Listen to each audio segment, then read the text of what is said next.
नमस्कार.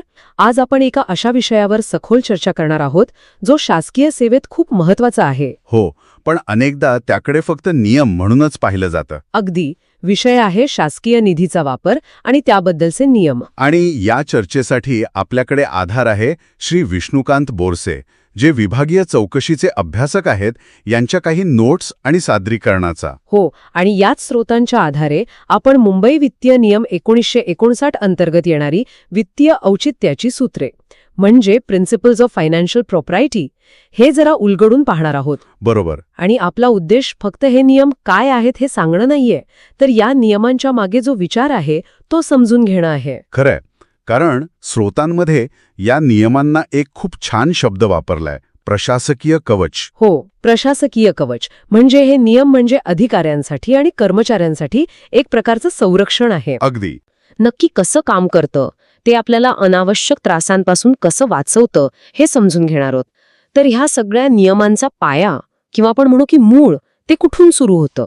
स्रोतांमध्ये एका सुवर्ण नियमाचा उल्लेख आहे. हो, आणि तो आहे नियम क्रमांक 4, सर्वसाधारण शहाण्या व्यक्तीचा नियम. सर्वसाधारण शहाणी व्यक्ती. हो, हा नियम दिसायला खूप सोपा आहे.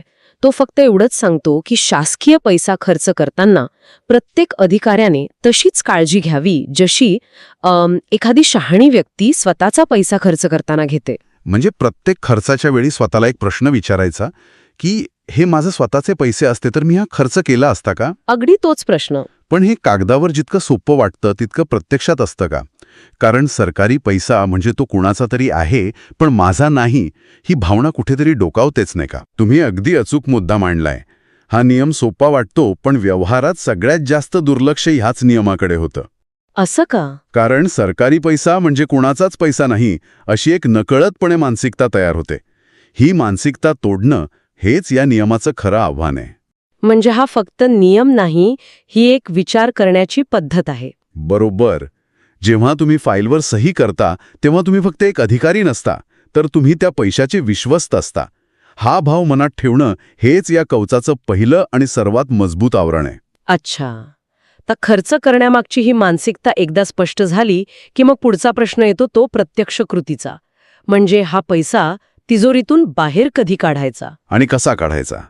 इथेच ॲडव्हान्स विड्रॉल किंवा आगाऊ रक्कम काढण्याचा मुद्दा येतो. हो, आता आपण आपल्या कवचाच्या दुसऱ्या भागाकडे वळतोय. नियम एक सांगतो की कामाची प्रत्यक्ष आणि तातडीची गरज असल्याशिवाय कोषागारातून म्हणजे ट्रेजरीमधून आगाऊ रक्कम काढू नये. म्हणजे काम 2 महिन्यांनी सुरू होणार असेल तर त्याचे पैसे आजच काढून बँकेत ठेवू नयेत. अगदी बरोबर. आणि याच संदर्भात एक शब्द नेहमी ऐकू येतो, पार्किंग ऑफ फंड्स, विशेषतः मार्च महिन्याच्या आसपास. हे नक्की काय प्रकरण आहे? पार्किंग ऑफ फंड्स ही एक खूप सामान्य पण तितकी चुकीची प्रथा आहे. हो का? हो. आर्थिक वर्षाच्या शेवटी म्हणजे मार्चमध्ये अनेक विभागांना भीती वाटते की दिलेला निधी वापरला नाही तो परत जाईल म्हणजे लॅप्स होईल. आणि मग पुढच्या वर्षी बजेटमध्ये कपात होईल. बरोबर. ही भीती खूप वास्तविक आहे. हो, अनेक अधिकाऱ्यांशी बोलताना हा मुद्दा समोर येतो की निधी परत जाऊ नये म्हणून ते नाईलाजाने पैसे काढून ठेवतात. यावर काय उपाय आहे? हाच तर मोठा पेच आहे. या भीतीमुळे अधिकारी काय करतात तर निधी परत जायला नको म्हणून तो कोषागारातून काढून घेतात आणि कोणत्या तरी बँक खात्यात किंवा एजन्सीकडे ठेवून देतात. अच्छा, यालाच पार्किंग म्हणतात. वैयक्तिक नाही तर संस्थात्मक आहे. म्हणजे योग्य वेळी निधी मिळणे, खर्चाचे योग्य नियोजन करणे. पण वैयक्तिक पातळीवर नियम स्पष्ट आहे. तो काय? भविष्यात लागेल म्हणून आजच पैसे काढून ठेवणे हे नियमांचे उल्लंघन आहे. तुमच्या कवचाला इथे तडा जाऊ शकतो. म्हणजे निधी कधी काढावा हे झालं. आता तो वापरताना कायदेशीर बाबी किती महत्वाच्या आहेत यावर बोलूया. समजा पैसा तर काढला, पण तो वापरताना मंजुरी घेतली नाही किंवा दुसऱ्याच कामासाठी वापरला तर हो तर तुमच्या कवचाला सगळ्यात मोठं छिद्र पडतं. इथे 2 तत्व, नियम 2 आणि 3 अत्यंत महत्वाची आहेत. अच्छा. नियम 2 म्हणतो की प्रत्येक खर्चाला सक्षम प्राधिकाऱ्याची म्हणजे कॉम्पिटंट अथॉरिटीची मंजुरी हवी. मंजुरीशिवाय एक पैसाही खर्च करता येत नाही.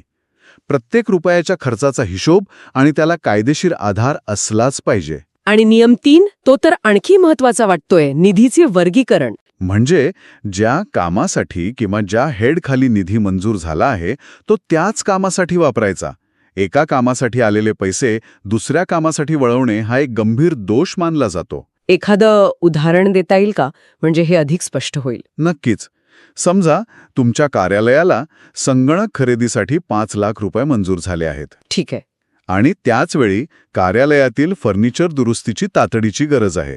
तुम्हाला वाटू शकतं की संगणक नंतर घेऊ, आधी फर्निचर दुरुस्त करू. उद्देश चांगला आहे, हो, गरज तर फर्निचरची आहे. पण संगणकासाठी आलेला निधी तुम्ही फर्निचरसाठी वापरू शकत नाही.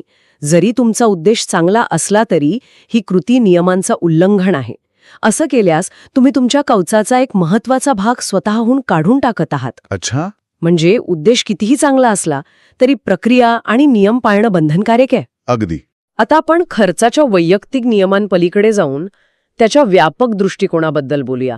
म्हणजे सरकारी पैसा वापरताना बृहत्तर म्हणजे पब्लिक इंटरेस्टचा विचार किती महत्वाचा आहे. खूप महत्वाचा. तत्व 5 याचबद्दल बोलतं.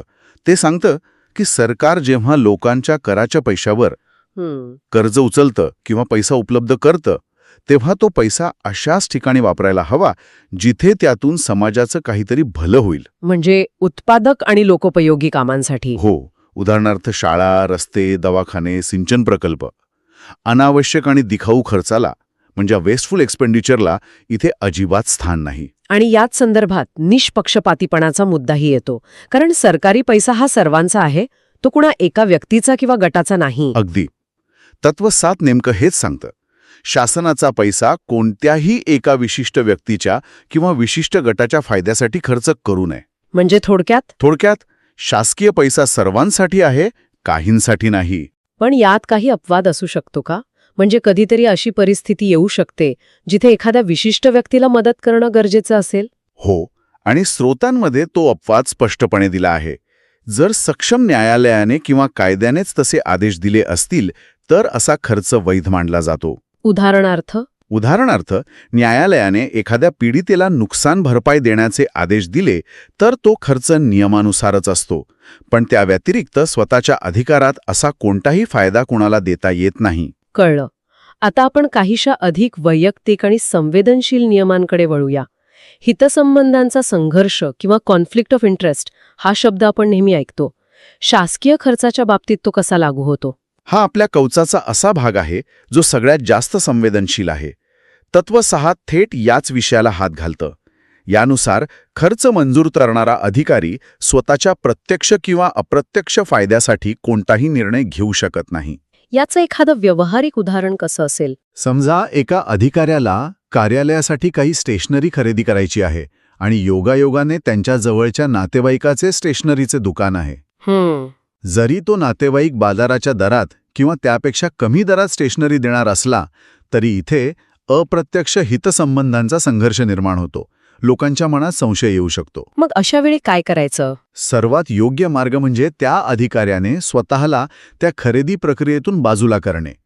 स्रोतांमध्ये एक वाक्य आहे, सत्तेचा वापर स्वतःच्या सोयीसुविधा वाढवण्यासाठी करणे हा वित्तीय औचित्याचा थेट भंग आहे. हे वाक्य खूप काही सांगून जातं. खरंय, पारदर्शकता टिकवण्यासाठी हे आवश्यक आहे. आता असाच एक वैयक्तिक पातळीवरचा नियम आहे प्रवास भत्त्याबद्दल, म्हणजे ट्रॅव्हल अलाउन्स किंवा टीए बद्दल. हो, आणि त्याकडे अनेकदा एक हक्क म्हणून पाहिलं जातं. हीच मानसिकता बदलायला हवी असं वाटतं. हो. तत्व 8 हे सांगतं, प्रवास भत्ता म्हणजे टीए हे उत्पन्नाचे किंवा नफ्याचे साधन नाही, तो तुमचा बोनस नाही. तर मग ते काय आहे? तो फक्त शासकीय कामासाठी दौऱ्यावर असताना तुमच्या खिशातून जो काही खर्च झाला आहे त्याची भरपाई आहे, रिइम्बर्समेंट आहे. म्हणजे आपण आत्तापर्यंत या प्रशासकीय कवचाचे वेगवेगळे भाग पाहिले. योग्य मानसिकता, निधी वापरण्याची शिस्त, कायदेशीर मंजुरी, सार्वजनिक हित आणि वैयक्तिक सचोटी. हो. हे सगळं लक्षात ठेवणं थोडं कठीण वाटू शकतं. याला व्यवहारात आणण्यासाठी काही सोपी पद्धत आहे का? आहे. आणि स्रोतांमध्ये तीच सर्वात शेवटी एका चेकलिस्टच्या स्वरूपात दिलीये. ही चेकलिस्ट म्हणजे या सगळ्या नियमांचं सार आहे. कोणतीही आर्थिक मंजुरीची फाईल पुढे पाठवण्याआधी प्रत्येक अधिकाऱ्याने स्वतःला फक्त 5 प्रश्न विचारायचे आहेत. ही चेकलिस्ट तर खूपच प्रभावी वाटतेय. हे तर प्रत्येक अधिकाऱ्याच्या टेबलवर असायला हवं. कोणते आहेत हे 5 प्रश्न? पहिला प्रश्न, हा खर्च खरोखरच आवश्यक आहे का? हा नियम 1 वर आधारित आहे. ठीक आहे. दुसरा, या खर्चाला सक्षम प्राधिकाऱ्याची कायदेशीर मंजुरी आहे का? हा नियम 2शी संबंधित आहे. तिसरा असेल, हा निधी याच कामासाठी मंजूर आहे का? बरोबर? म्हणजे निधीचं वर्गीकरण. अगदी बरोबर. हा आला नियम 3. चौथा प्रश्न हा आपला सुवर्ण नियम आहे. हाच खर्च मी माझ्या स्वतःच्या पैशातून याच परिस्थितीत केला असता का? करेक्ट. हा नियम 4चा आत्मा आहे. आणि शेवटचा 5वा प्रश्न, जो हितसंबंधांबद्दल असणार. हो, 5वा आणि अत्यंत महत्वाचा प्रश्न. या खर्चामुळे माझा किंवा माझ्या जवळच्या कुणाचा काही वैयक्तिक फायदा म्हणजे प्रत्यक्ष किंवा अप्रत्यक्ष होत आहे का? हा नियम 6वर आधारित आहे. आणि या चेकलिस्टचं उत्तर कसं तपासायचं? सोपं आहे का? खूप सोपं. जर पहिल्या 4 प्रश्नांची उत्तरं होय असतील आणि 5व्या प्रश्नाचं उत्तर नाही असेल, तरच तुम्ही डोळे झाकून त्या फाईलवर सही करू शकता. अगदी बरोबर. तुमचं प्रशासकीय कवच मजबूत आहे. या साध्या 5 प्रश्नांमुळे विभागीय चौकशीची 90% प्रकरणं टाळता येऊ शकतात, असं स्रोतांचं मूळ सांगणं आहे. म्हणजे हे एक प्रकारचं स्वपरीक्षणच आहे, जे तुम्हाला अनेक त्रासांपासून वाचवतं. हो, तर आज आपण वित्तीय औचित्याच्या सूत्रांवर एक सविस्तर आणि मला वाटतं खूप उपयुक्त चर्चा केली. हे फक्त कोरडे नियम नाहीत, तर ते शासकीय सेवेतील सचोटी, पारदर्शकता आणि सुरक्षितेचा आधारस्तंभ आहेत. ePrashikshण.com नावाचं एक खास यूट्यूब चॅनल आहे, जे शासकीय कर्मचाऱ्यांच्या गरजा लक्षात घेऊनच तयार केलंय. हे चॅनल खरं तर एका मार्गदर्शकाची भूमिकाच बजावतं. या चॅनलचा हा जो प्रशिक्षण आपल्या दारी उपक्रम आहे ना, तो म्हणजे कर्मचाऱ्यांच्या समस्या आणि त्यावरील उपाय यांना जोडणारा एक अतिशय महत्त्वाचा पूल आहे.